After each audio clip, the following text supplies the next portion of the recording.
الحمد لله كفى وسلام على عباده الذين اصطفى اما بعد فاعوذ بالله من الشيطان الرجيم بسم الله الرحمن الرحيم وما ارسلناك الا مبشرا ونذيرا. صدر محترم اور سامعین کرام، میں اس بزم میں پربار میں سیرت النبی صلی اللہ علیہ وسلم کے متعلق کچھ عرض کرنا چاہتا ہوں، اس امید کے ساتھ کہ میری باتوں کو بغور سنا جائے.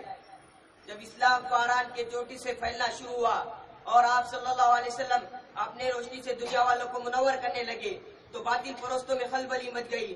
ساری قوت و طاقت، دل و دماغ نور اسلام کو بجانے میں صرف کرنے لگی. راستے میں کانٹے بچھا کر، پتھروں سے دبا کر، تپتی ہوئی زمین پر سلا کر، آگ کے انگاروں پر لٹا کر، پھانسی کے پھندوں پر چڑھا کر، گھر بار اجاڑ کر پیارے رسول صلی اللہ علیہ وسلم کی آواز کو دبانے کی کوشش کرنے لگے. مگر حق کی آواز روز بروز بڑھتی جا رہی تھی. حضرات، سنسات نبی محرم کا مہینہ ہے. مکہ کے تمام لیڈروں نے مل کر ایک میٹنگ قائم کی. ابو جہل کی تقریر نے پورے قوم کو للکارا کہ غیور عربوں، جسے ہم بچے کا کھیل سمجھ رہے تھے، آج وہ ہمارے دین و عزت و آبرو کے لیے طوفان بن چکا. جس دن کا چرچا محمد کر رہے تھے، ان کے ماننے والوں کی تعداد روز بروز بڑھتی جا رہی ہے. ہمارے خداؤں کی توہین کی جا رہی ہے، جھٹلایا اور ٹھکرایا جا رہا ہے. اس لیے عرب کے بہادروں اپنے طاقت سے آگے بڑھو، ورنہ وہ دین دور رہے کہ مکہ سے ذلیل و خوار ہو کر نکلنا پڑے. ابو جہل کی تقریر نے پورے قوم کو گرما دیا.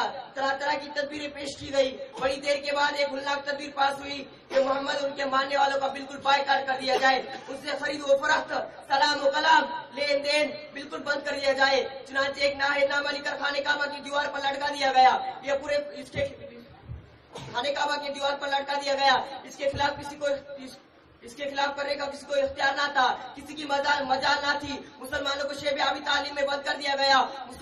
راستے پر پہرے بٹھا دیے گئے. مسلمانوں میں بچے، بوڑھے، جوان، عورتیں سب تھی. کھانے کے سامان دھیرے دھیرے ختم ہو گئے. درختوں کے چھالے کھا کر، کانٹے چبا کر دن کاٹنے لگے.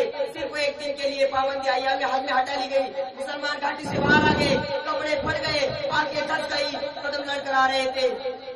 حضرات گرامی، قربان جائے ان مسلمانوں پر جس کی زبان پر کوئی شکایت نہیں تھی. مسلمانوں کی خستہ حالت دیکھ کر کفار کہکا لگا رہے تھے اور کہہ رہے تھے، مسلمانوں کہ تم اپنے آبا و اجداد کا دین چھوڑ کر حالات کو برباد ہو رہے ہو. تم آپ بھی محمد کا ساتھ چھوڑ دو، ہم تم پر سے ساری پابندیاں ہٹا لیں گے. مگر مسلمانوں نے جواب دیا، اے کفارو سن لو، ہم حق پا چکے ہیں. ہم اقرار محمد میں ہم پر اسرار محمد کھل چکا ہے.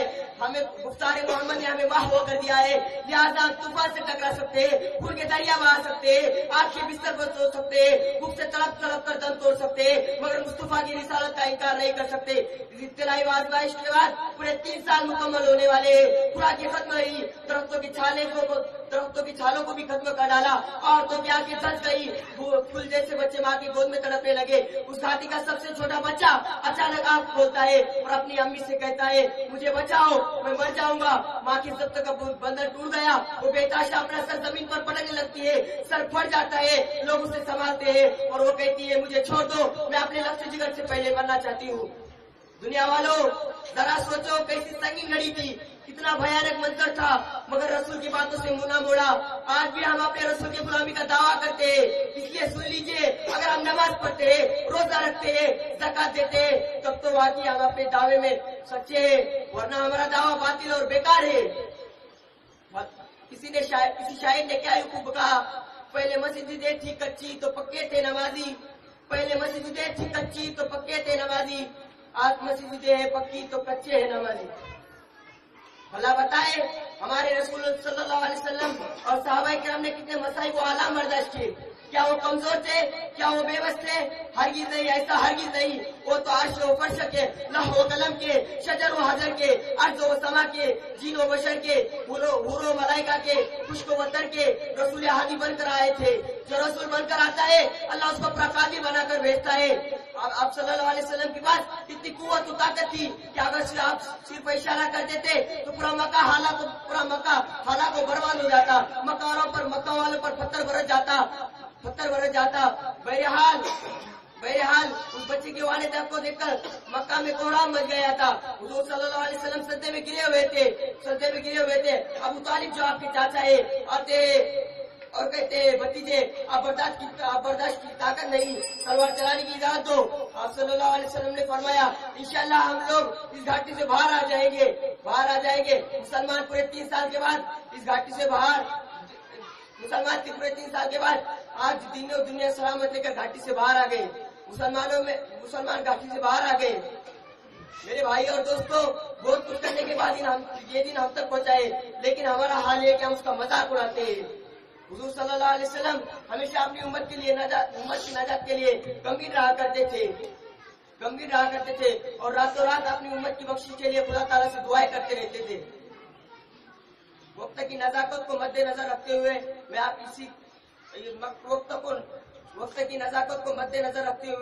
اپنی تقریر کو ایک شعر کے ساتھ تقریر ختم کرنا چاہتا ہوں. نہ انداز بیاں ہے نہ طرز تکلم، میرے تقریر سننے والوں کو السلام علیکم. وما علینا البلاغ.